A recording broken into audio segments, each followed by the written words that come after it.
Sekarang sudah kedengeran. Aku dia malah nggak disuara. Adinda Halo? Wulan, iya kedengeran Ya, sekarang. Bang Edis. Oke, ini sekarang saya masih muslim sih Bang Edis. Sekarang masih muslim. Masih muslim. Apa maksudnya Iya, masih muslim? Berarti ada niatan mau meninggalkan Islam? Iya sih. Cuman ya kadang masih Iya ragu gitu juga di Kristen. Masih ragu. Oke, gini. Di sini itu tidak Masih ragu boleh juga di asal Kristen. ngaku-ngaku. Gini loh. Bukan, gini. Aduh, suara saya Ya. kedengeran dengan baik atau bagaimana? Oh, tadi putus-putus. Ya, Oke, tadi putus. kalau Adinda Wulan ini sekarang masih Islam, di KTP Islam. Di KTP Islam. Dari Oke, Islam. kita mau tes dulu nih. Kalau benar-benar Islam. Coba kami pengen dengar bacaan sholat. Coba. Oke. Oh, mau sholat ya? Oh, niat sholat maghrib aja ya? Boleh, silakan. Usolli fardu maghribi sholasa rakaate mustaqbilal qiblati adaan lillahi ta'ala. Coba bacaan satu surat dalam Al-Qur'an.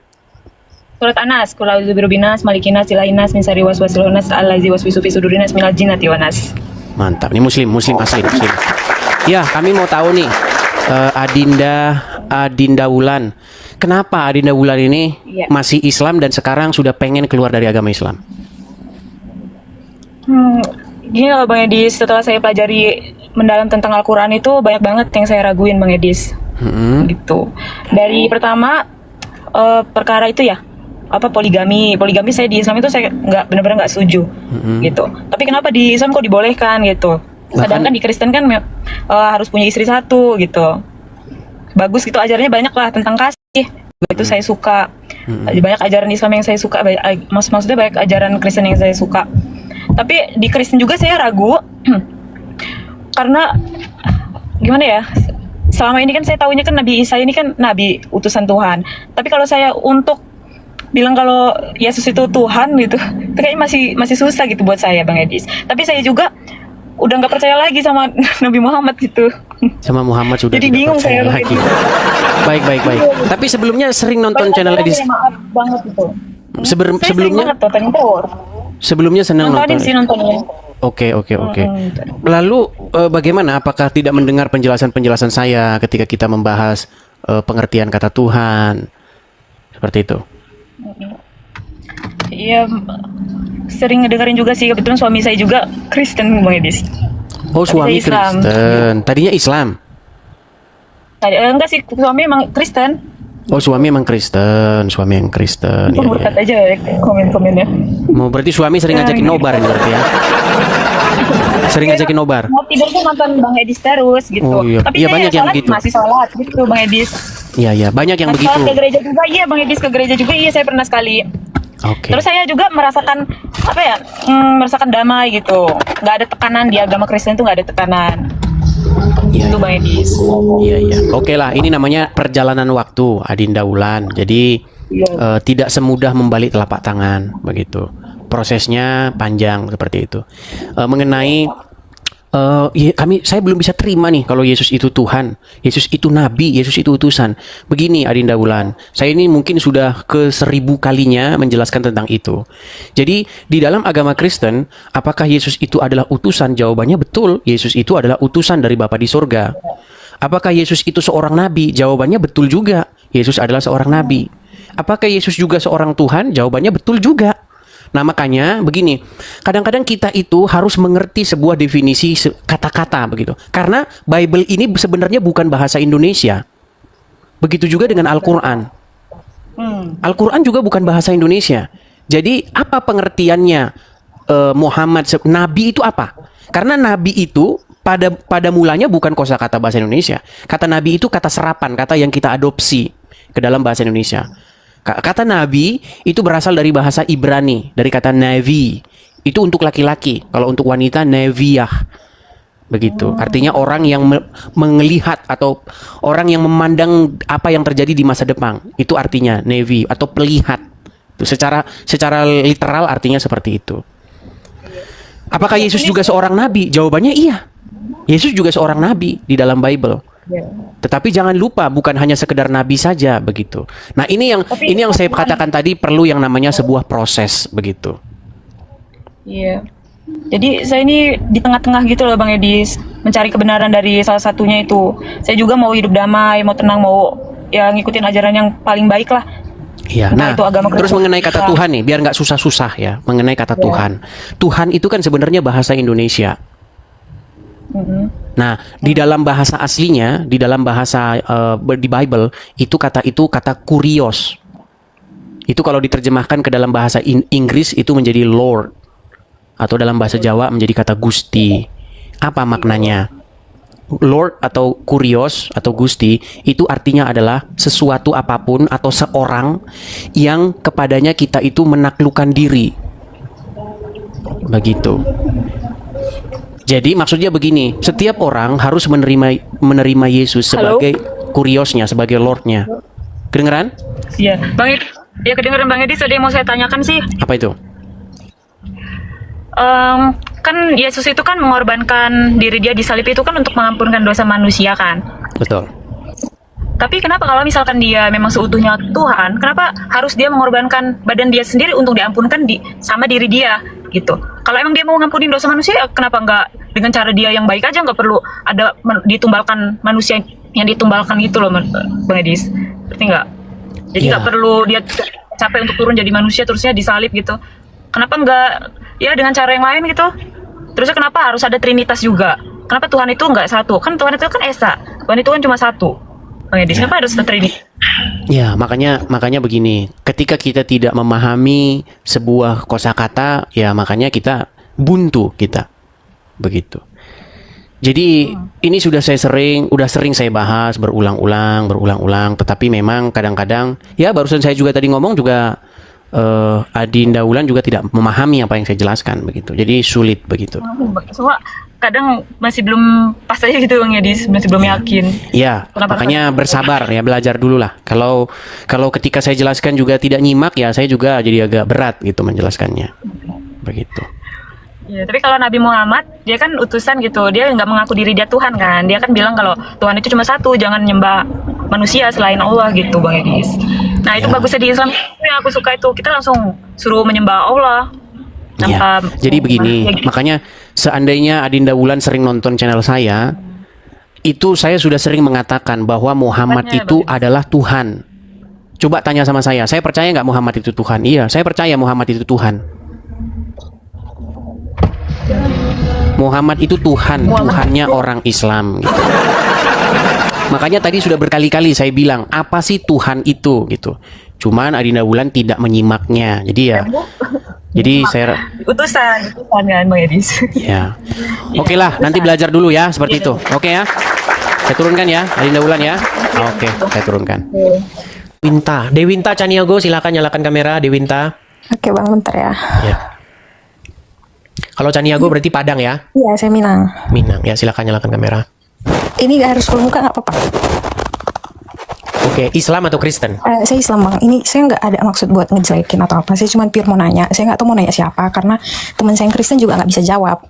Jadi pertanyaan saya ada baca-baca.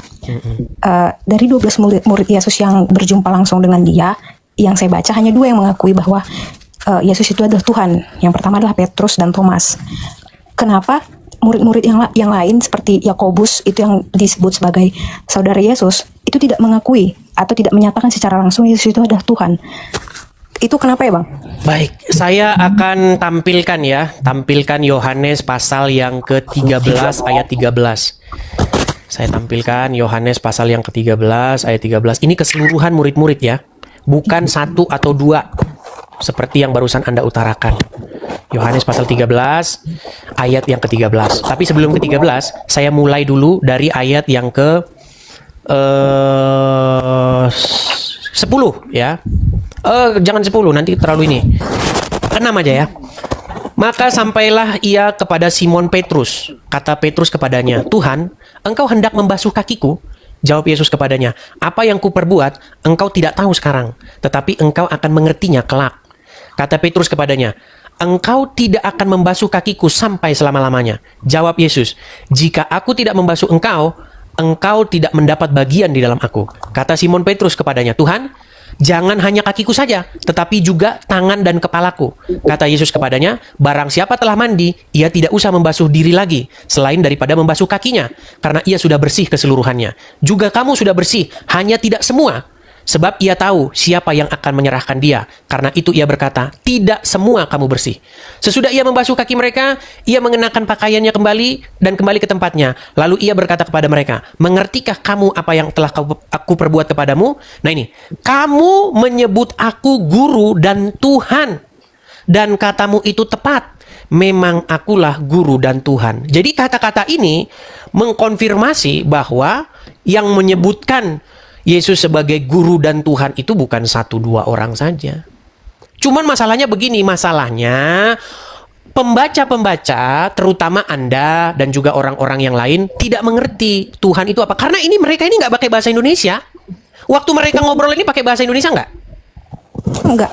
Iya, nggak bahasa Indonesia. Mereka ketika ngobrol itu pakai bahasa Aram atau bahasa Syria. Aram, bahasa Aram. Di dalam bahasa Aram, murid-murid menyapa Yesus itu dengan kata-kata Maran. Maran Yeshua. Kalau bahasa Jawanya itu Gusti Yesus. Kalau dalam bahasa Inggris, seandainya mereka orang Inggris, maka mereka akan memanggil Yesus dengan kata-kata My Lord. Kalau misalnya mereka orang Arab, maka murid-murid akan memanggil Yesus dengan kata-kata Robbi.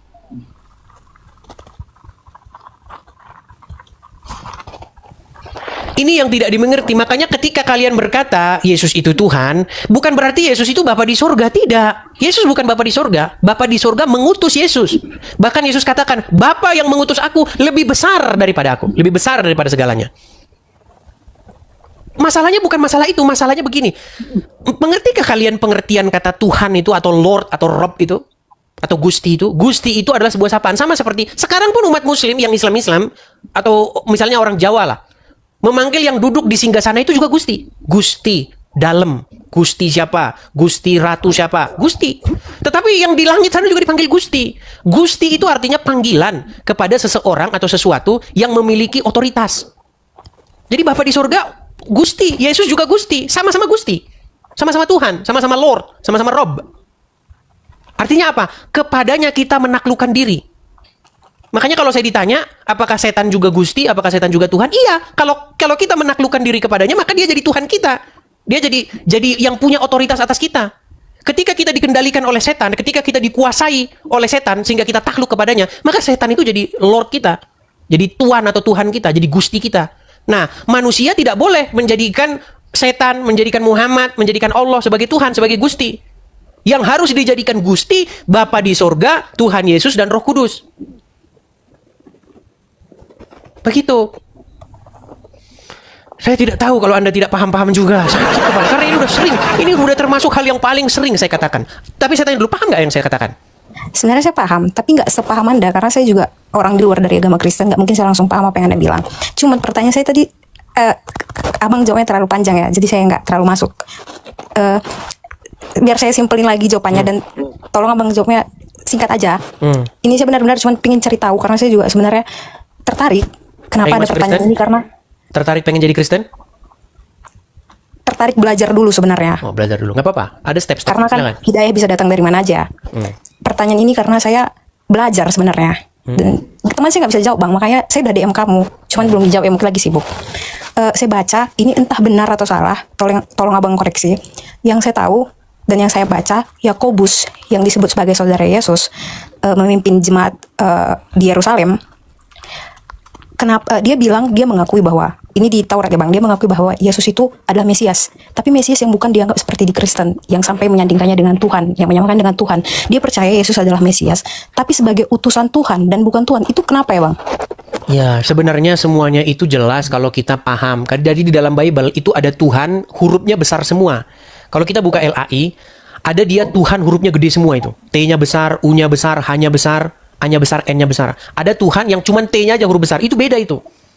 Di dalam Lukas pasal yang kedua ayat 22, dan ketika genap umur 8 hari, maka ia disunatkan dan dia diserahkan kepada Tuhan.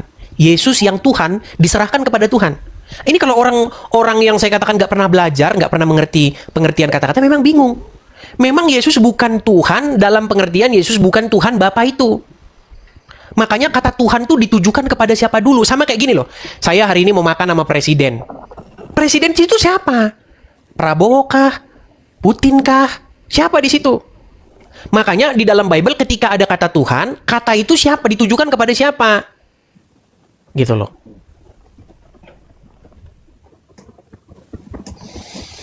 Kata Tuhan tuh gelar, makanya begini, kita itu harus mengembalikan kata-kata itu ke dalam bahasa aslinya.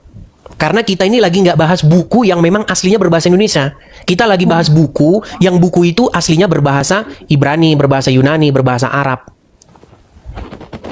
Begitu. Makanya saya bilang begini, pesan saya kepada Anda, Dewi, ganti Tuhan. Kalau Anda Islam, ganti Tuhan Anda yang Allah dan Muhammad itu. Ganti Tuhan Anda. Karena yang mengendalikanmu itu Allah dan Muhammad. Itulah kenapa kalian itu pagi-pagi begini-begini, cuci-cuci. Itu kan kalian itu dalam kendali. Nanti kalian kalau punya uang pergi ke Arab, di Arab nyiumin batu.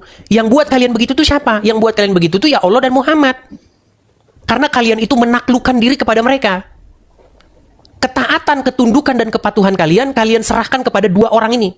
Dua sosok ini, Allah dan Muhammad. Karena umat muslim tidak bisa menundukkan diri kepada Allah kalau nggak menundukkan diri kepada Muhammad. Karena Muhammad ini adalah gambarnya Allah itu. Coba bisa nggak muslim taat sama Allah kalau nggak taat sama Muhammad? Nggak bisa. Makanya Allah dan Muhammad adalah satu. Nah, di dalam kekristenan bicara Trinitas itu begitu. Yesus itu adalah gambarnya yang tidak terlihat, gambar daripada yang tidak terlihat. Roh Kudus juga begitu. Jadi ketika kita menaklukkan diri kepada Roh Kudus, itu sebenarnya di detik yang sama kita menaklukkan diri kepada Bapa di surga. Jadi Roh Kudus dan Yesus itu bukan otoritas lain. Dia bukan ilah atau bukan Tuhan lain. Bukan Gusti yang selain daripada Bapa, tidak. Tapi dia itu, Roh Kudus dan Yesus itu adalah pengejawantahan, penyataannya. Jadi jangan dibilang ada 3 otoritas. Saya ngerti bang, bukan ada 3 otoritas. Saya juga udah belajar, udah sering baca, udah sering ngomong juga. Karena saya belajar Kristen bukan dari orang Islam itu sendiri. Saya belajar Kristen ya dari orang Kristen tuh. Pertanyaan saya tadi sebenarnya agak kejauhan sih abang buat. Kenapa bisa Yakobus itu yang kayak saya bilang. Dan ada juga pas di zaman Yakobus itu ada yang namanya Ebionit. Iya maaf bang, salah. Kenapa? Itu sumber-sumber yang ada di luar Bible. Sumber-sumber yang Coba ada dari mana Anda dapatkan sumber-sumber itu? Yakobus begini begitu dari mana? Tidak ada itu. Tapi banyak orang yang ngomong loh, katanya tes gimana ini? Ini Anda muslim betulan atau gimana? Saya muslim. Coba tes dulu, coba bacaan Al-Fatihah, coba.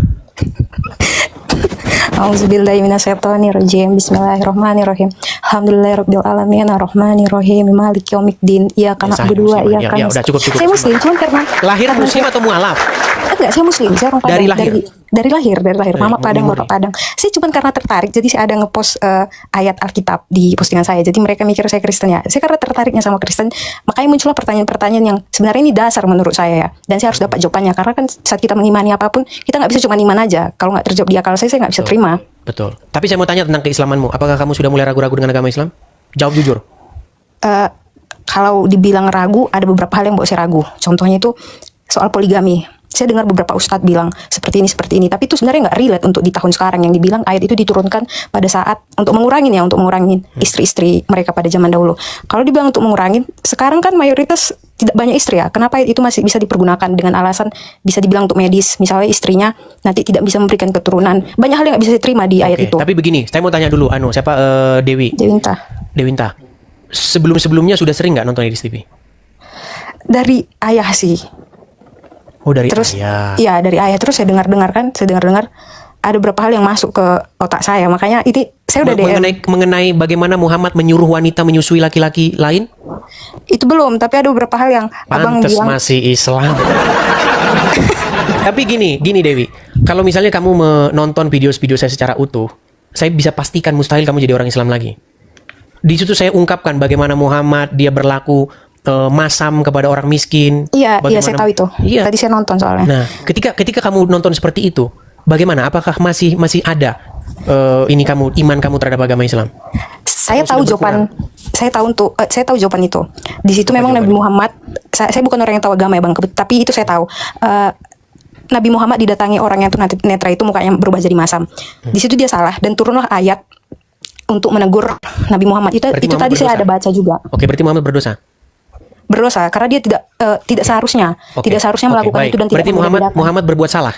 Dia berbuat salah. Nah, itu akan bertentangan dengan doktrin orang Islam. Iya. Karena apa? Karena dikatakan begini, barang siapa yang taat kepada Muhammad itu adalah dia taat kepada Allah, betul? Bahkan dikatakan bahwa di Muhammad itu adalah tidak mengatakan sesuatu atau menghasilkan sesuatu kalau tidak wahyu. Jadi bagaimana mungkin di detik yang sama Anda katakan mengikuti Muhammad itu sama dengan mengikuti Allah, tapi di detik yang sama Muhammad berdosa? Ini sebuah yang tidak bisa diterima akal. Iya, dari situ saya juga dapat ilmu dari yang abang bilang tadi. Saya juga baru tahu bahwa Nabi Muhammad itu seseorang yang patut dicontoh dan mulia. Ternyata dia seperti itu. Dan saya cari tahu ternyata dia kenapa bisa kayak gitu. Yang ada di pikiran saya karena dia juga masih manusia biasa. Dia bisa melakukan kesalahan. Tapi nggak saya rasa kalau dia sebagai seorang apapun tindakannya itu kan dibilang di Islam orang yang mulia dan apapun yang dia bilang, perkataannya, perbuatannya patut untuk dicontoh. Tapi di satu sisi dia ternyata masih berperilaku seperti itu. Itu juga saya baru tahu ternyata. Itu makanya artinya begini, mengapa orang yang seperti itu berbuat dosa, berkali-kali jatuh dalam dosa, lalu Anda tuhankan dia? Sebenarnya bang kayak gini, ini saya berbicara sebagai orang Muslim. Kalau sampai menuhankan manusia di kami itu sebenarnya tidak ada. Tapi kenapa dia diagung-agungkan? Nah, berarti dia tidak paham menuhankan. Sampai hari ini nggak paham menuhankan. Bukan menuhankan. Tadi abang bilang kan, tadi abang bilang apa? Sorry. Kan Muhammad sudah Anda akui sebagai seorang yang berbuat salah. Iya. Sebagai seseorang yang berdosa.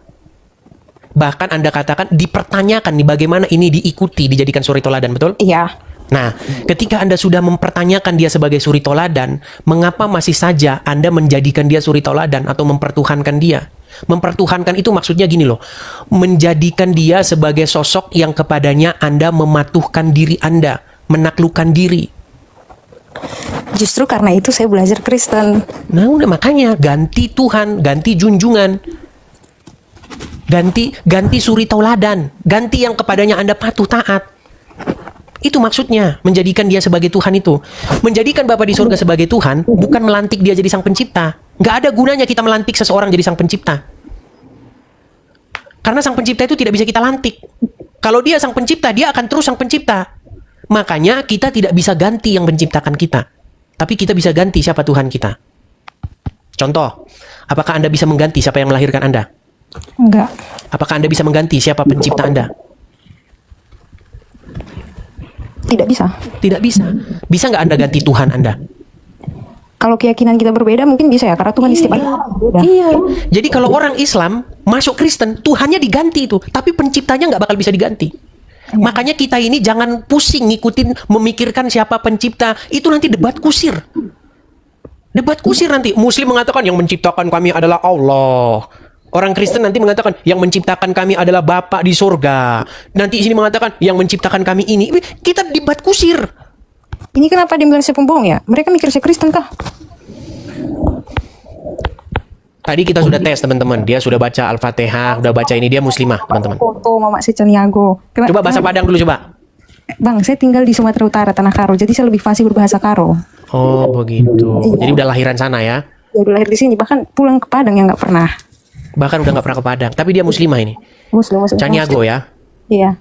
Caniago. Ya logatnya. Memang gitu teman. Jangan salah teman-teman. Makanya teman-teman juga jangan kelamaan di kampung juga. Gini loh. Ada orang dia itu udah kelahiran situ. Jadi udah nggak bisa bahasa sukunya. Jangan salah. Di sini banyak orang kelahiran sini. Udah nggak ngerti dia ngomong bahasa ininya nggak ngerti. Di sini juga sama. Iya, dan yang buat saya tertarik juga sama Kristen itu karena saya tahu ajaran Islam itu lebih mengedepankan hukum dan kasih. Tapi kalau Kristen kan lebih mengedepankan kasih. Itu yang buat saya sebenarnya lebih tersentuh. Itu awal mulanya sih. Ya pelan-pelan lah ya. Intinya belajar perlahan-lahan, nanti Anda juga akan mengerti maksud saya. Intinya saya cuma pesan begini. Untuk sekarang ini, ganti siapa yang harus kita ikuti. Kalau kita ngikutin Muhammad, ya puji Tuhan saya tidak banyak lagi menjelaskan. Anda pun sudah mengkonfirmasi kan, bahwa dipertanyakan dia itu masa kayak begitu diikuti, betul? Betul. Nah, coba kalau mengikuti Yesus, hal apa yang membuat hati kita tertutup untuk mengikuti Tuhan Yesus, mengikuti Yesus? Begitu. Jadikanlah Yesus sebagai Tuhan, sebagai Tuhan di hidup kita. Maksudnya supaya dia itu memerintah. Karena yang memerintah di hati Anda ini masih Muhammad, walaupun udah dikit-dikit lagi ada sepak dia dari hati Anda. Sedikit lagi Anda sudah menyepak Allah dan Muhammad dari pemerintahan di diri Anda. Begitu. Oke, gitu aja lah ya. Mudah-mudahan Anda paham lah dengan bahasa-bahasa saya, oke? Terima kasih, Bang. Oke, sama-sama Dewi Kacanya. Oke, saya turunkan Dewinta